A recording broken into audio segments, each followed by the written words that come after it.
Perfect electronics Wai आयोजित 6 दिवसांचं practical based electronics and computer industrial training. पात्रता इलेक्ट्रॉनिक्स आणि कम्प्युटरचे शिक्षण आवश्यक. बीई, डिप्लोमा, बीएससी, एमएससी झालेल्यांसाठी उपयुक्त. या ट्रेनिंगमध्ये भरपूर प्रॅक्टिकलसह मुलाखतीची तयारी करून घेतली जाते, ज्यामुळे जॉब मिळणं सोपं जातं. ट्रेनिंगसाठी संपर्क doctor Dhekale, perfect electronics MIDC Wai. Mobile 98 222 41 255. सरांचं इंट्रोडक्शन करून देते. सरांचं नाव आहे डॉक्टर RB ढेकळे. त्यांचं क्वालिफिकेशन MSc, PhD पण झाले त्यांची, MPhil, PhD झालेलं आहे फिजिक्स इलेक्ट्रॉनिक्समधून. ते फिजिक्समध्ये 35 वर्ष किसान वीर महाविद्यालय वाई इथे कार्यरत होते ॲज अ HOD पोस्टसाठी. त्याच्यानंतर ते vice principal for 2 years in same college. Sir has completed 4 UGC research paper and 22 research paper published in national and international level journals. And 1 research paper automatic 3-phase motor driver in Hong Kong. Sir has retired at 31/5/2016 मध्ये ते retire झालेले. त्याच्यानंतर त्यांनी working as the chief executive officer perfect electronics Wai. त्याच्यानंतर ते BOS physics मध्ये member as an industry representative for following organisation: Shivaji university Kolhapur, Solapur university Solapur, KBP college Pandharpur, YC institute of science Rajashri Shahu college Latur, SPK college Sawantwadi, and chief executive officer CEO perfect electronics MIDC Wai. हे सरांचं introduction होतं. सरांनी आतापर्यंत काय काय केलेलं ते. Good morning to all of you. सुरुवातीला तुमचे Shriram institute of engineering and टेक्नॉलॉजीमधील प्राध्यापक Kale sir, team coordinator Kale sir आणि तुमचे स्टाफ मेंबर्स, स्टाफ मेंबर आणि तुम्ही TYचे सर्व विद्यार्थी, तुमचं मनापासून करतो. मी थोडक्यात तुम्हाला त्यामध्ये वेगवेगळे सिम्बॉल पिकअप करून प्रोफेशनल सर्किट डायग्राम कशी ड्रॉ करायची याचं ट्रेनिंग देण्यात येतं. आणि त्यानंतर एक्सप्रेस PCB नावाचं जे सॉफ्टवेअर आहे त्यामध्ये आपल्याला PCBचा लेआउट कसा काढायचा याचं ट्रेनिंग दिलं जातं. आता ट्रेनिंगमध्ये असताना तुम्हाला एका एक्सपर्टचं टायटल सांगितलं आणि त्या टायटलवरती तुम्हाला सेमिनार द्यायचा असतो. तो सेमिनारचा व्हिडिओ आमच्या YouTube चॅनलवरती अपलोड केला जातो. आणि आता तुम्ही डिप्लोमा पास आउट झाला, त्यानंतर तुम्ही डिग्री केली किंवा डायरेक्ट डिप्लोमा एखाद्या कंपनीमध्ये जॉब केली तर तुम्हाला tell me about your self असा क्वेश्चन आता सगळीकडे विचारला. तर आम्ही ट्रेनिंगमध्ये असताना विद्यार्थ्यांची मुलाखतीची तयारी करून सुद्धा घेतो. मग त्यामध्ये तुम्हाला टेक्निकल क्वेश्चन त्यासोबत tell me about your self हा एक क्वेश्चन विचारला. आणि तो जो टेक्निकलचा जो इंटरव्ह्यूचा जो व्हिडिओ आहे तो सुद्धा YouTube चॅनलवरती अपलोड केला जातो. आणि सर्वात शेवटी 6व्या दिवशी तुम्हाला गुगल फॉर्मचा वापर करून तुमची एक इव्हॅल्युएशन टेस्ट घेतली जाते. तर त्यामध्ये टोटल 74 क्वेश्चन्स असतात. आपण मल्टिपल चॉईस क्वेश्चन आपल्याला माहिती आहे, तर आम्ही गुगल फॉर्मचा वापर करून एक टेस्ट केलेली आहे. तर त्यामध्ये तुम्हाला 74 क्वेश्चन्स दिले जातात आणि प्रत्येक क्वेश्चनला 3 ऑप्शन्स असतात. मग त्यातले एक ऑप्शन सिलेक्ट करायचा आणि सगळे 74 क्वेश्चन सॉल्व्ह करून झाले की लास्टला सबमिट नावाचा ऑप्शन असतो. त्या सबमिट नावाच्या ऑप्शनवरती क्लिक करायचं आणि त्यामध्ये मग तुम्हाला तुमचा स्कोर तुमच्या मोबाईलवरती डिस्प्ले होतो. तर त्या स्कोरचा आम्हाला स्क्रीनशॉट पाठवायचा माझ्या नंबरवरती किंवा सरांच्या नंबरवरती आणि त्या स्कोरच्या आधारे तुम्हाला ट्रेनिंगचं सर्टिफिकेट देण्यात. त्याचा ट्रेनिंग 6 दिवसांचा आहे. आता इथे दुसरं पण ट्रेनिंग आहे ते Arduino आणि रास्पबेरी पाईचं सुद्धा ट्रेनिंगचा सिलेबस दिला आहे. नेक्स्ट जो आहे तो सिक्युरिटी सिस्टीमचा डेमो आहे. तर तुम्हाला इकडे टर्न होतं आणि तुम्ही जे दोघं तुमची जी लाईन आहे ना दोघांची, तर ते विद्यार्थी होता फक्त 5 जण. आणि तुम्ही जर तिघे आहेत ना तर तू पुढे सर, तू उठू नको, तू पुढे सर, तू पण पुढे सर, अजून थोडंसं पुढे. आता तुझं नाव काय? तुझं काय? मनीषा. तर आता सिस्टीम ऑन केल्यानंतर सर्वांनी स्टेबल थांबायचं आहे. तर तुम्ही सुद्धा त्या बाजूने हे घ्या, शूट करा. हा timesheet base PRR motion siren आहे, सिक्युरिटी सिस्टीम. तर हा आमच्या कंपनीने डेव्हलप केलेला प्रोडक्ट आहे. तर यामध्ये एक टाइमशीटचा वापर केला आहे. हा पायरो सेन्सर आहे आणि आउटपुटला ॲज अ लोड म्हणून सायरन कनेक्ट केलेला आहे. तर मी सिस्टीम ॲक्टिवेट केल्यानंतर तो जो फ्लड लॅम्प आहे, तर तुम्ही काय करा, त्या फ्लड लॅम्पला कॉन्सन्ट्रेट करा. तर त्या साईडने टर्न, त्या साईडला तुम्हाला कॉन्सन्ट्रेट करायचं फ्लड लॅम्प. तर त्या डायरेक्शनला तुम्ही सर्वांनी बघा.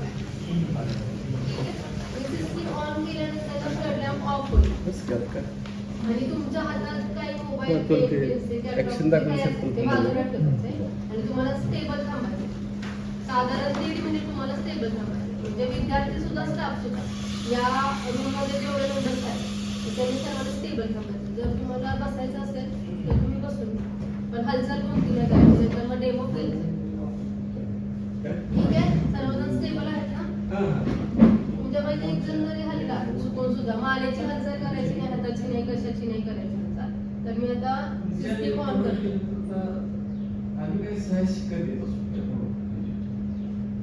तर सिस्टीम ऑन केल्यानंतर 2 वेळा रिलेचा आवाज येईल.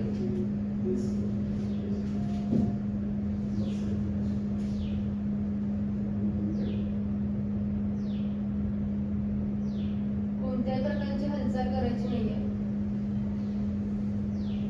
सर्वांनी स्टेबल थांबायचं आणि सर्वांनी फ्लड लॅम्प वरती कॉन्सन्ट्रेट करा.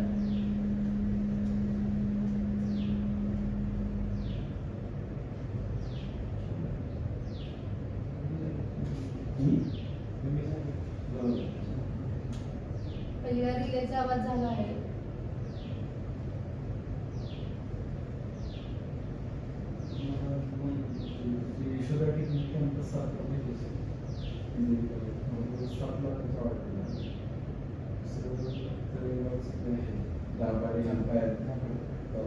कोणी हालचाल करू नका.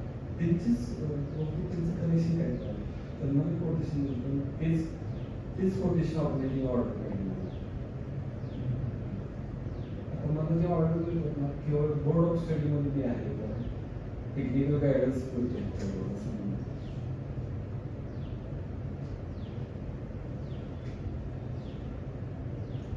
तुमच्यापैकी कोणीतरी हालचाल करत आहे, नाहीतर मग तो फ्लड लॅम्प ऑफ होत असतो. परत एकदा घेते मी.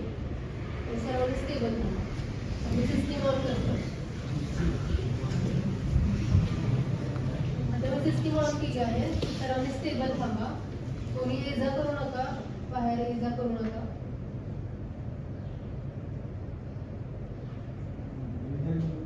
आता फ्लड लॅम्प भिजला आहे. सर्वांनी असं स्टेबल थांबा. पहिला रिलेचा आवाज झाला आहे.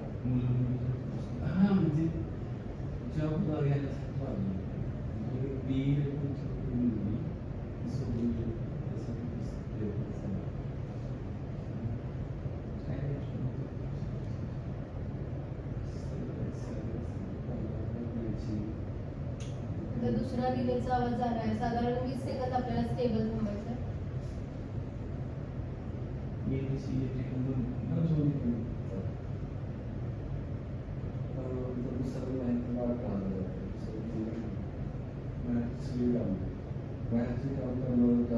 नंतर मी मनीषाला कॉल करेन.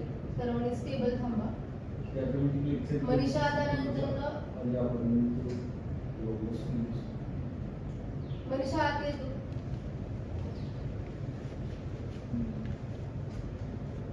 आधी आणि तिथेपर्यंत चालू जातं त्या टेबलपर्यंत.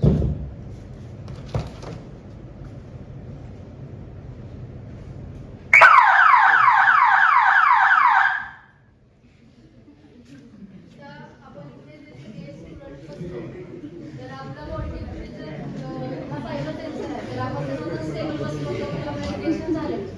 जर त्यावेळेस तिने ज्यावेळेस एंट्री केली तर त्यावेळेस तिचं इथं पायरो सेन्सरमध्ये सेन्सेशन झालं आणि तिकडे जो मोशन सेन्सर आहे तर त्यामध्ये सेन्सेशन होऊन सायलेंट ऑन. तर आता यामध्ये हा पायरो सेन्सरमध्ये एखादी जर का ॲनिमल वगैरे कोणी आलं, मांजर आलं किंवा कुठे आलं तर मग त्या पर्सनचं डिटेक्शन होणार. आता इथे जरी पाल वगैरे जरी असेल तरी त्याचं डिटेक्शन होणार नाही, फक्त ह्युमन बीइंगचंच पायरो सेन्सरमध्ये डिटेक्शन. ठीक आहे, आता तुम्ही बसून घ्या.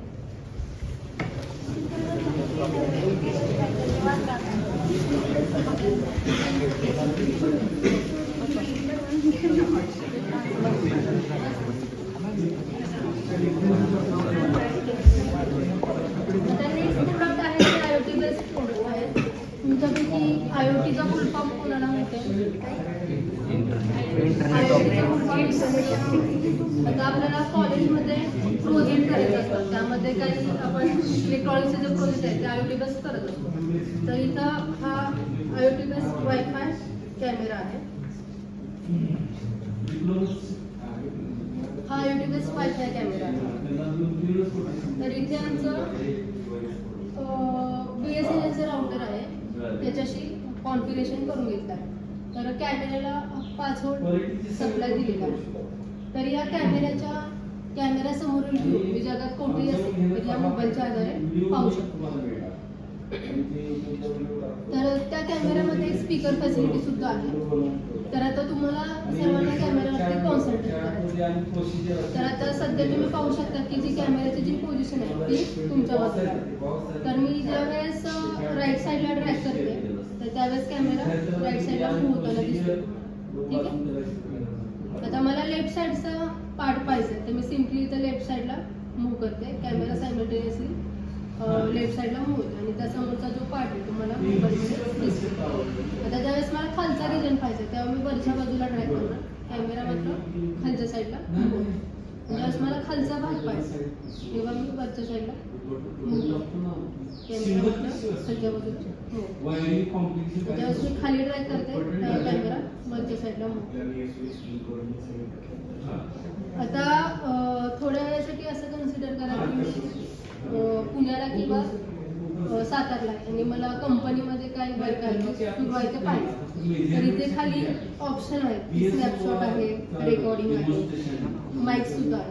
तर मला काम सुरू असलेला काही समजा फोटो घ्यायचा असेल तर इथे कोणी काम करत आहे त्याचा मला फोटो काढायचा. तर मी तर स्नॅपशॉटवरती क्लिक करणार आणि जो फोटो आहे तो कॅप्चर होणार आणि अल्बममध्ये सेव्ह होणार. आता मी जर का आउट ऑफ कंट्री असेल, अमेरिकेला असेल किंवा जपानला असेल आणि मला तिथे असताना इथल्या स्टाफला इन्स्ट्रक्शन द्यायचं तर मी इथं माईक आहे तर मी अमेरिकेमध्ये असताना इन्स्ट्रक्शन देते आणि त्या कॅमेऱ्यामध्ये जी स्पीकर फॅसिलिटी आहे त्यामध्ये रेकॉर्डिंग होतं आणि स्टाफ मेंबरपर्यंत इन्स्ट्रक्शन पोहोचते.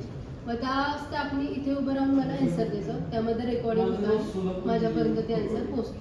आता मला बाहेरगावी असतानाच एक साधारण अर्धा तास किंवा 1 तासाचं शूट घ्यायचं आहे तर मी इथे जाणार रेकॉर्डिंगवरती, रेकॉर्डिंग स्टार्ट करणार आणि मला साधारण अर्धा तासाचं वगैरे जर का रेकॉर्डिंग करायचं आहे तर मग मी हे रेकॉर्डिंग स्टार्ट करणार आणि त्यानंतर मग अर्धा तास ऑफ करणार आणि तेवढा पार्ट सेव्ह झालेला मला माझ्या मोबाईलमध्ये सेव्ह होणार आणि मी तो नंतर पाहू शकतो.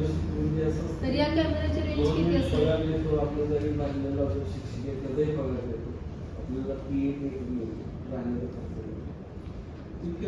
IoT बेस्ड प्रोजेक्ट आहे तर हा इंटरनेटवरती ऑपरेट होतो ना, तर या कॅमेऱ्याची रेंज किती असेल?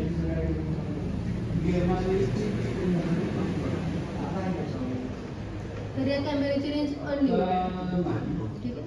आता नेक्स्ट प्रोडक्ट आहे तो IoT बेस्ड 4 चॅनल रिमोट. तुम्हाला तिकडे जाऊ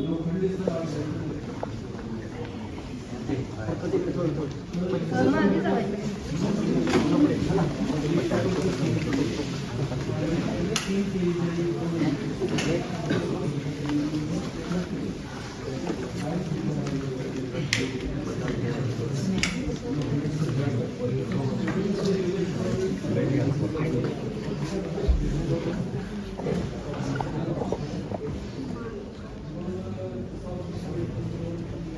IoT based portion remote control kit आहे.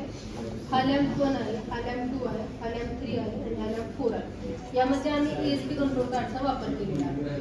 तर या मोबाईलच्या आधारे म्हणजे जगात कुठेही असेल तर हे लॅम्प ऑन ऑफ करू शकते. तर इथे आमचा BSNL राउटर आहे तर त्याच्याशी आम्ही कॉन्फिगरेशन करून घेतलेलं आहे. तर इथे तुम्ही पाहू शकता की सुरुवातीला हे लॅम्पचा स्टेट आहे त्या ऑन आहे किंवा ऑफ आहे, सर्व ऑफ स्टेट. तर आता मी हा लाईट 1 ऑन करते. तर लाईट 1 ऑन तर लाईट 2 ऑन करते, लाईट 2 ऑन करते, लाईट 3 ऑन करते. तर खाली आहे तो लाईट 3 आहे, ऑन झाला, लाईट 4 ऑन झाला. तर आता तुम्हाला असं वाटेल की इथे मी शेजारी उभे राहून लाईट ऑन ऑफ करते. तर असं नाही, मी जगात कुठेही जरी असेल तर या मोबाईलच्या आधारे हे लॅम्प ऑन ऑफ करू शकते. तर 1 बाय 1 एक एक लॅम्प ऑफ करते. तर लाईट 2 ऑफ केला, लाईट 2 ऑफ झाला, लाईट 1 ऑफ करते, लाईट 1 ऑफ झाला, लाईट 3 ऑफ करते, लाईट 3 ऑफ झाला, लाईट 4 ऑफ करते, लाईट 4 ऑफ. आता आपल्या घरी TV आहे तर त्या टीव्हीला रिमोट असतो. तर त्या टीव्हीचा जो रिमोट आहे त्याची रेंज किती असते, 15 मीटर किंवा 25 मीटर. तर हे IoT based remote control card आहे तर याची रेंज किती असेल, 90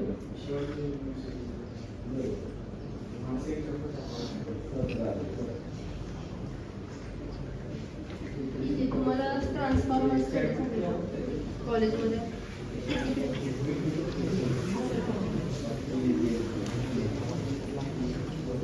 नेक्स्ट टीम आहे तो ट्रान्सफॉर्मर वाइंडिंग मशीन. ही ट्रान्सफॉर्मर वाइंडिंग मशीन आहे. तर ही ते मी सध्या प्रायमरी वाइंडिंगचं काम सुरू केलं आहे. तर माझ्याकडे ही बॉबिन आहे. या बॉबिनच्या एका बाजूला मी प्रायमरीसाठी 2 वायर्स काढल्या आणि सेकंडरीसाठी 3 वायर्स काढल्या. तर प्रायमरीसाठी आम्ही 45 गेजची वायर यूज करतो आणि सेकंडरीसाठी 34 गेजची वायर यूज करतो. तर प्रायमरीमध्ये आम्ही नंबर ऑफ टर्न्स 5000 देतो आणि सेकंडरीमध्ये 400 + 400 असे टोटल 800 नंबर ऑफ टर्न्स देत असतो. तर या बॉबिनमध्ये मी 5000 नंबर ऑफ टर्न्स भरलेले आहेत प्रायमरीचे आणि याच्यावरतीच आपल्याला सेकंडरीसाठी 400 + 400 असे टोटल 800 नंबर ऑफ टर्न्स द्यायचे असतात. तर इथे बॉबिन मी सेट केली आहे. हा इथे जे त्याच्यावरती आपल्याला हा काउंटर आहे त्याच्यावरती आपल्याला नंबर ऑफ टर्न्स किती झालेत हे डिस्प्ले होतो. इथे DC मोटर कनेक्ट केली आणि खाली फूट स्विच आहे. आता हा ज्यावेळेस मी रॉड डाव्या साईडला सेट केली तर त्यावेळेस हे वाइंडिंग होतं लेफ्ट साईडला असतं. ज्यावेळेस मी हा रॉड उजव्या साईडला टाकतो तर हे वाइंडिंग होतो जो वाइंडिंग होतो हे राईट साईडला येत असतं. तर मी लेफ्ट साईडला आता हे टाकते, रॉड टाकलेला आहे.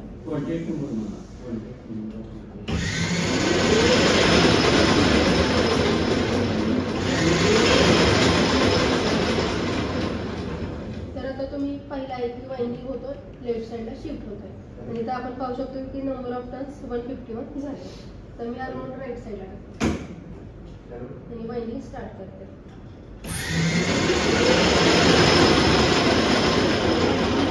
राईट साईडला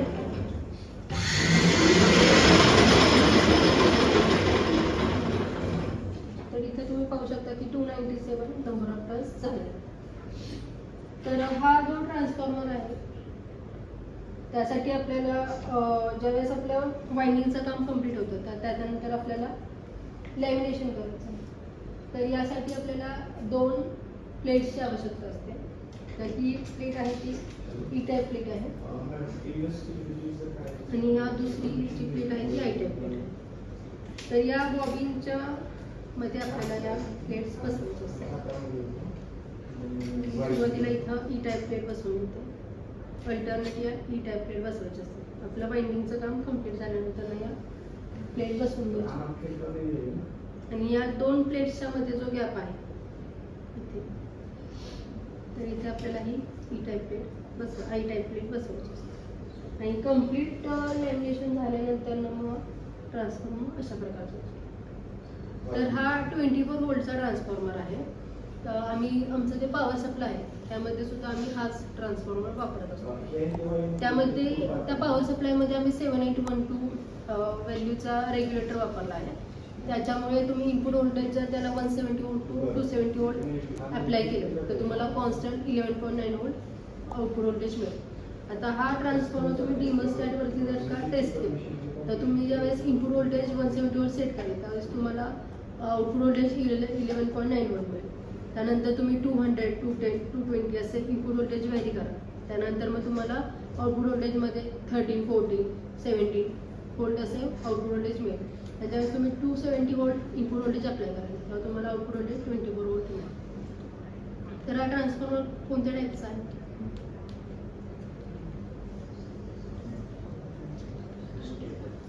correct, step down transformer. Thank you. Lecture bell system संदर्भात आपल्याला माहिती सांगणार आहे. तर हे आहे ऑटोमॅटिक लेक्चर बेल सिस्टीम. हे टाईम स्विच आहे. त्याच्यामध्ये स्कूल आणि कॉलेजचं टायमिंग ह्याच्यामध्ये आपण प्रोग्राम करू शकतो आणि टायमिंगला व्होल्टेज मिळून इथून हे आउट पिन सॉकेट आहे. व्होल्टेज आउट होऊन बेल वाजतं आणि ह्याच्यामध्ये 5 अँपिअरचं एक फ्यूज दिलेला आहे की शॉर्ट सर्किट वगैरे झालं तर हे प्रॉब्लेम येत नाही सिस्टीममध्ये. आणि हे प्रेस बटन दाबले की बेल अशी वाजते. शंका विचारायचे विद्यार्थी का बोलत नाहीत हे मला प्रश्न पडतो. काय सोपं असते. आता फॉर एक्झाम्पल हाऊ असे शब्द वापरू शकतो ना. कुठला पण एक स्टुडंट घ्या. आता समजा फॉर एक्झाम्पल हे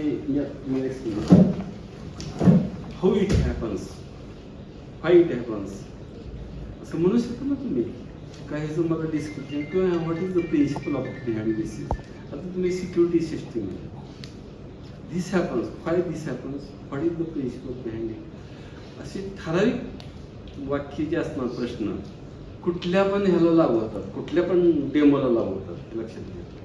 त्यामुळं त्या दृष्टीने विचार करा. जसं तुम्हाला आता AI ला विचारलं ना, AI कुठले पण इन्फॉर्मेशन घेऊ शकतो. प्रश्न विचारा म्हणलं की तुम्ही बोलू शकला पाहिजे.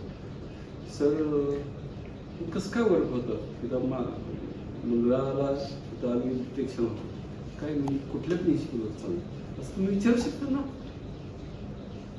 की बाबा ह्याच्यात काय आहे, हे असं का होतं, टायमिंग प्रोग्राम होतो काय होतं असं तुम्ही रॅन्डमली विचारलं चालतंय. सरप्राईज हो असं कसं काय घडते. मला सरप्राईज वाटतं ना एखादी गोष्ट. आता तुम्हाला हिनं दाखवले हे जगात कुठं जरी असेल तर ते व्ह्यू आपण पाहू शकतो. दाखवलं ना तुम्हाला कॅमेरावर. हे कसं काय होतं, what is principle behind it असं प्रिन्सिपल बिहाइंड इट असं विचारायचं. सरप्रायझिंग जिथं असेल तिथं विचारायचं. आता कोणाला माहिती आहे हे सांगा. हे कशावर चालतं कॅमेरा? इंटरनेटवर चालतं. लक्षात. आता समजा इंटरनेट समजा BSNLचं आम्ही ते वायफाय राउटर घेतलं ना. जर वायफाय राउटर नसेल तर चालेल का? चालेल, कारण त्याला वायफाय असतं. आपल्या मोबाईलला पण वायफाय आहे. तर आपण इथं बघू शकतो पण ती ठराविक किती 30-40 फुटापर्यंत बघू शकतो. परंतु बाहेरचं जगातलं बघायचं असेल तर त्याला इंटरनेटला. आता हे पण बघितलं तुम्ही 4 चॅनल रिमोटवर ते पण जगातनं कुठून पण करू शकतो. ते IoT सेक्शन मधलं एक्सप्लेन आहे. प्रोजेक्ट पण तुम्ही करू शकता. तर तुम्हाला प्रश्न तू विचारला होता प्रश्न मगाशी. आणखी काय तुला शंका प्रश्न विचारता आले का तुम्हाला? आता मी तुम्हाला टेक्निक सांगितली त्याला अनुसरून विचार.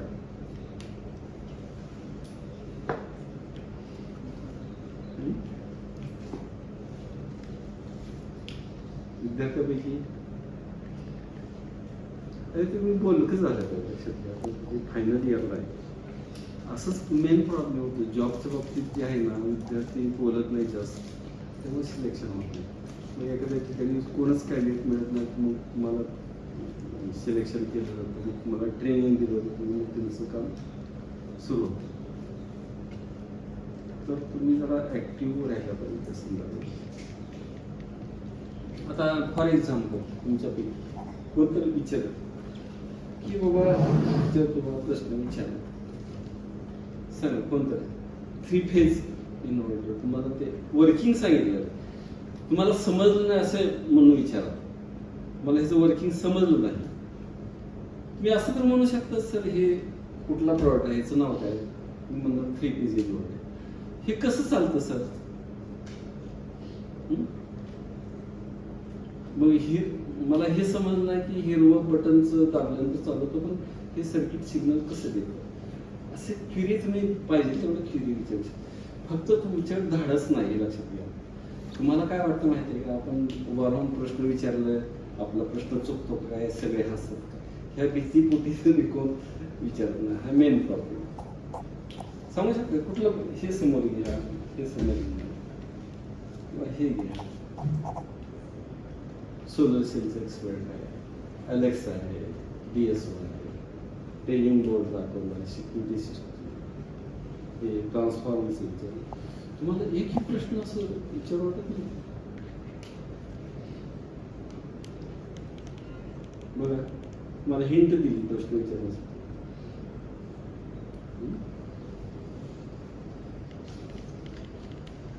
कधी कधी मुली जास्त उत्तर देतात काही इंडस्ट्री देतात ना मग मुलांना बघा अहो मुलं तुम्ही सगळे महाग पडताय मुली पुढे चालल्यात मग मुलं काय होतं ते विचारत प्रश्न मग मी मुली पण विचारत नाही मुलं पण विचारत नाही काय सांगायचं